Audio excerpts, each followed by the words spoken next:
Durante sessão do plenário do Senado, o senador Paulo Rocha, líder do PT na casa, se descontrolou ao ouvir menção ao depoimento do ex-operador Marcos Valério, que afirmou que há relações entre o Partido dos Trabalhadores e uma grande facção criminosa, além de associar o ex-presidente Lula ao caso Celso Daniel.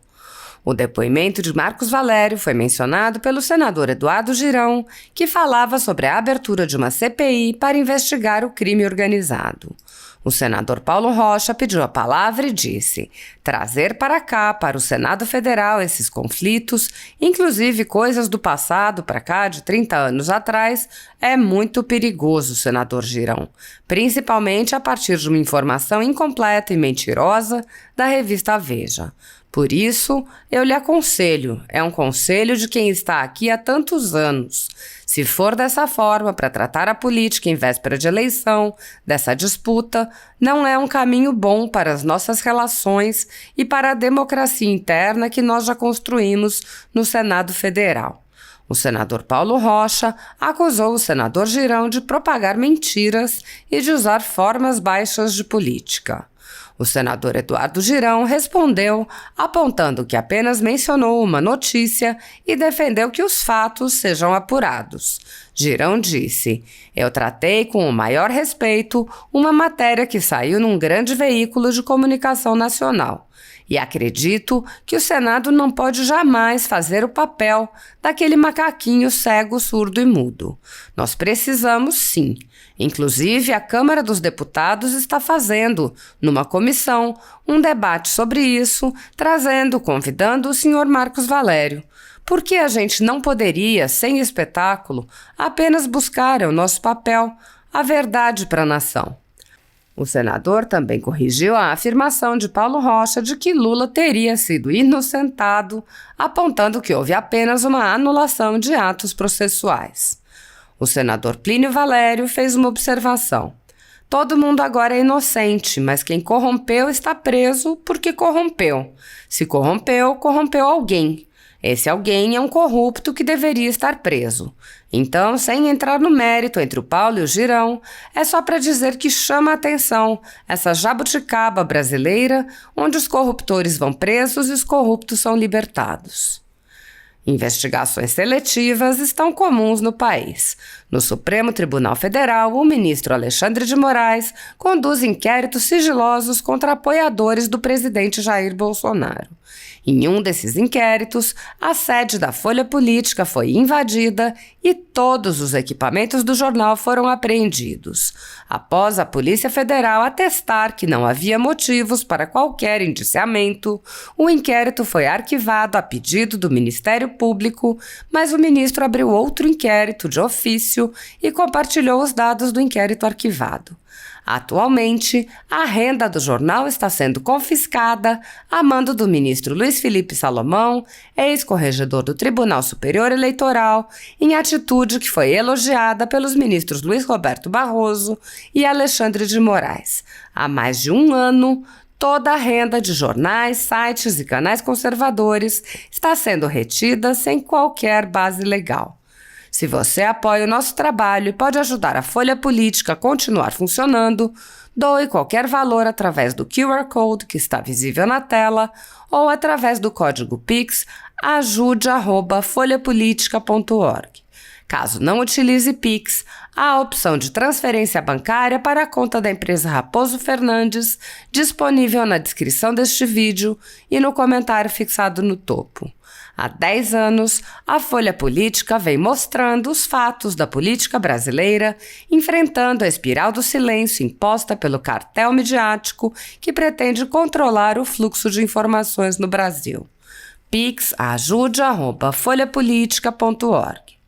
Assista. O presidente do Senado Federal, o senador, meu amigo e irmão Rodrigo Pacheco, eu protocolei há mais de 2 meses, e o senhor ontem fez a leitura para a alegria de muitos nordestinos, de uma CPI assinada por 34 colegas, que alguns chamam de CPI do crime organizado, outros das facções criminosas, mas o fato, senhor presidente, é que essa comissão parlamentar de inquérito ela vai investigar a expansão do narcotráfico, principalmente nessas regiões do país, onde os índices de violência explodiram nos últimos 4 anos.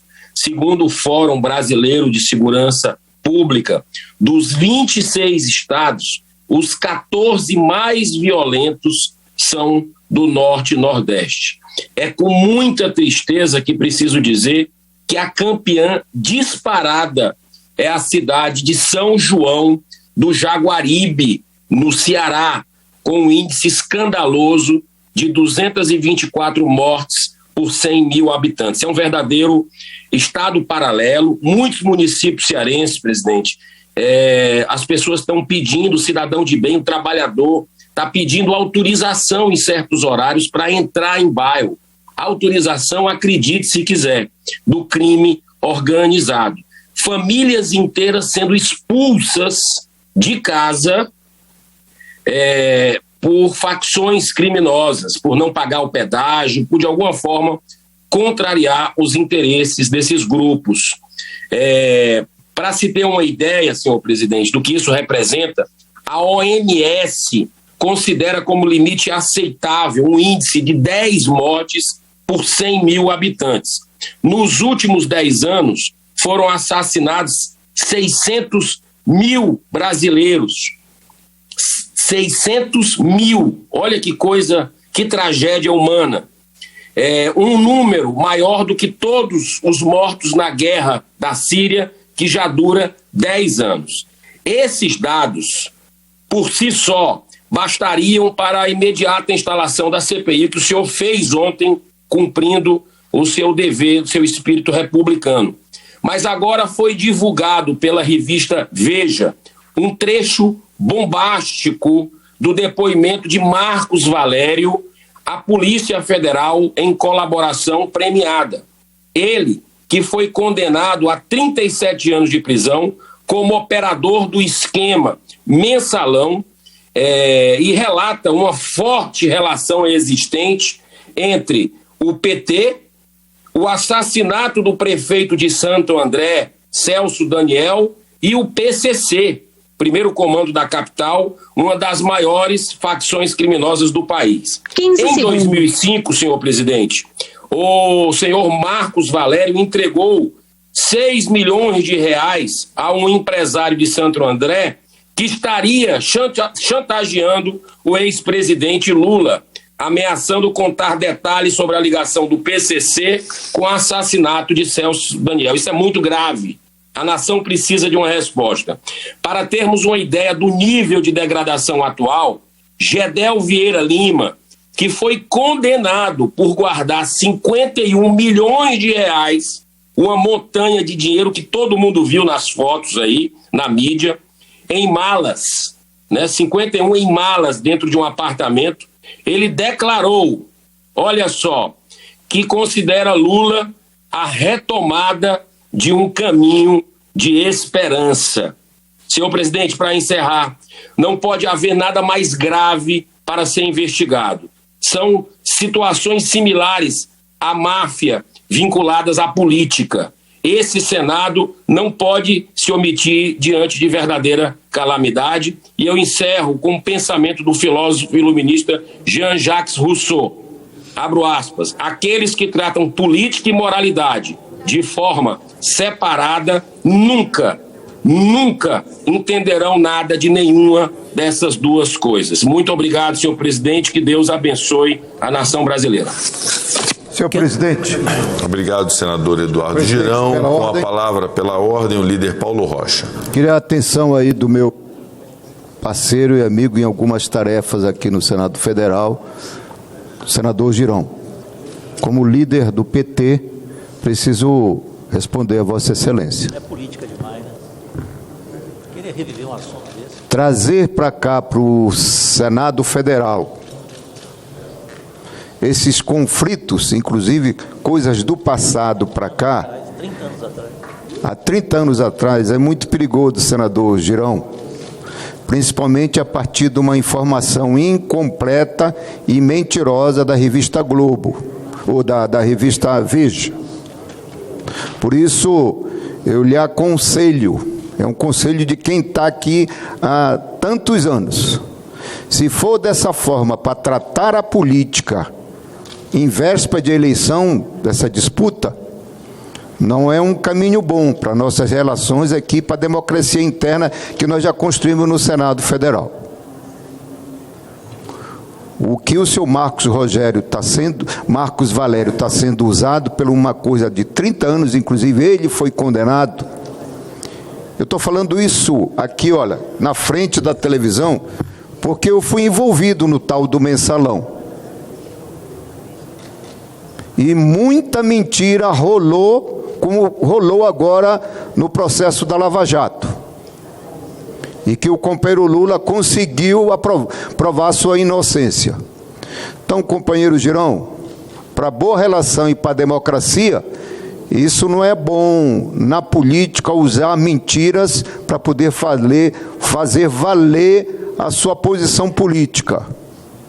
Leve lá as informações para a CPI, o presidente já autorizou. Agora, trazer para o plenário desta casa e transformar, isso coloca em risco não só nossa boa relação que está construída aqui, mas como também o processo democrático que a gente resolve as coisas aqui dentro do Congresso Nacional. E poder fazer valer a boa política e, como dizem que o Senado é a Câmara Alta, espero que a gente faça, nessa véspera de eleição, a alta boa política. Ganhe quem tem a melhor proposta, mas não em cima de chute na canela, de mentira e de todas as outras formas baixas da política para disputar o poder político do nosso país. Senador Eduardo Girão. Presidente, eu tenho o maior carinho, o maior respeito pelo senador Paulo Rocha. Nós estamos em algumas causas. Acredito que a gente pode ser adversário na política, mas jamais inimigos. Eu tratei com o maior respeito uma matéria que saiu num grande veículo de comunicação nacional e que eu acredito que o Senado não pode jamais fazer um papel daquele macaquinho surdo, cego e mudo. Nós precisamos, sim, inclusive a Câmara dos Deputados está fazendo lá numa comissão um debate sobre isso, trazendo aí convidando o senhor Marcos Valério. Por que que a gente não poderia fazer sem espetáculo? Apenas buscar a verdade, é nosso papel buscar a verdade para a nação. Eu só queria fazer uma correção no meu querido irmão, amigo, senador Paulo Rocha. Eu acredito que talvez tenha sido uma falha em sua colocação há pouco, dizer que o ex-presidente Lula é inocente. Isso não foi definido mesmo por essa Corte Suprema que a gente tem, eu particularmente tenho tantas críticas e mostro no Senado o porquê delas.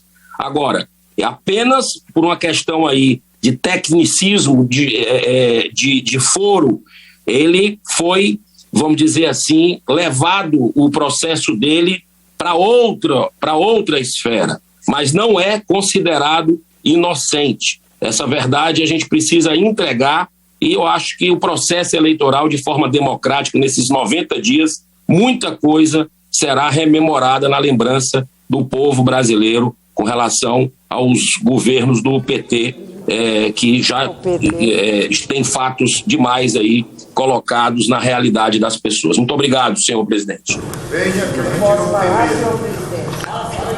Venha que a gente não tem medo. Obrigado, senador Eduardo Girão. Obrigado, senador Paulo Rocha. Valério. Eu já falei uma vez aqui, e me chama a atenção o argumento usado pelo Girão e pelo Paulo Rocha. É a jabuticaba brasileira. O Marcos Valério é corruptor, foi condenado, está preso. Aquele da Odebrecht também está preso. Então, no Brasil, só tem corruptor preso. Não tem corrupto mais preso. Isso chama atenção, isso chama atenção. Todo mundo agora é inocente, mas quem corrompeu está preso, porque corrompeu. Se corrompeu, corrompeu alguém. Esse alguém é um corrupto que deveria estar preso. Então é só você entrar no mérito entre o Paulo e o Girão, é só para dizer que isso chama atenção, essa jabuticaba brasileira, onde os corruptores vão presos e os corruptos são libertados.